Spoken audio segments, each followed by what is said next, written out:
আসসালামু আলাইকুম ওয়া রাহমাতুল্লাহি ওয়া বারাকাতুহু। প্রিয় দর্শক মণ্ডলী, আজকে এই ভিডিওর মাধ্যম দিয়ে খুবই চমৎকার একটি হাদিস নিয়ে আপনাদের কাছে উপস্থিত হয়েছি। আশা করি ভিডিওটি সকলেই শেষ পর্যন্ত দেখবেন, খুবই শিক্ষণীয় ভিডিও হবে।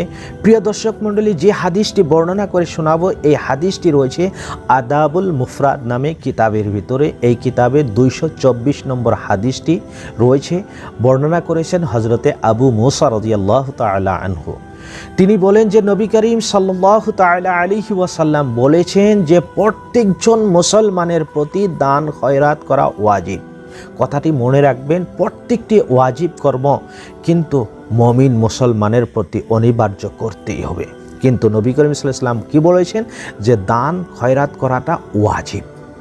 এ কথা যখন বললেন, সাহাবীরা বললেন, ইয়া রাসূলুল্লাহ, ইয়া হাবিবাল্লাহ, আমাদের ভিতরে এমনও মানুষ হতে পারে যে যার কাছে অর্থ নাই, সম্পত্তি নাই, টাকা নাই, তারা কিভাবে দান খয়রাত করবে? তাদের জন্য হুকুম কি?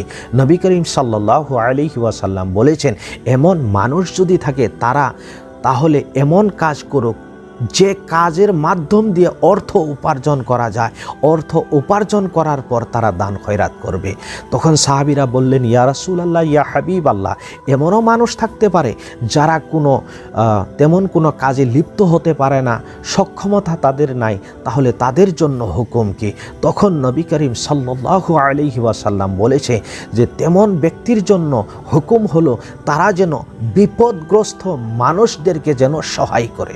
বিপদগ্রস্ত মানুষদেরকে সহায় করলে, দান খয়রাত করলে যতটুকু সওয়াব হবে, তার আমল নামায় ততটুকু সওয়াব আমার আল্লাহ তাআলা লিখে দিবে।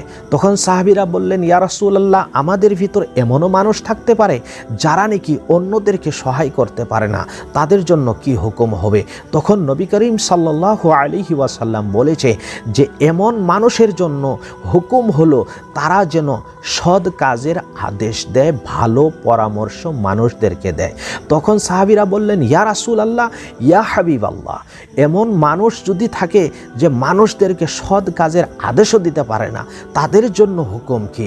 তখন নবী করিম সাল্লাল্লাহু আলাইহি ওয়াসাল্লাম বললেন যে তাদের জন্য হুকুম হলো জীবনে যেন তাদের দ্বারায় অন্যের কোনো ক্ষতি না হয়, অন্যের কোনো অন্যায় না হয়। এই চরিত্র যে ব্যক্তি বানাইতে পারবে, প্রত্যেকটি মুহূর্তে আমার আল্লাহ রাব্বুল আলামিন তার আমল নামায় দান খয়রাত করার সওয়াব লিখে দিবে। সুবহানাল্লাহ। খুবই গুরুত্বপূর্ণ ভিডিও, সওয়াবের নিয়তে বেশি বেশি করে শেয়ার করে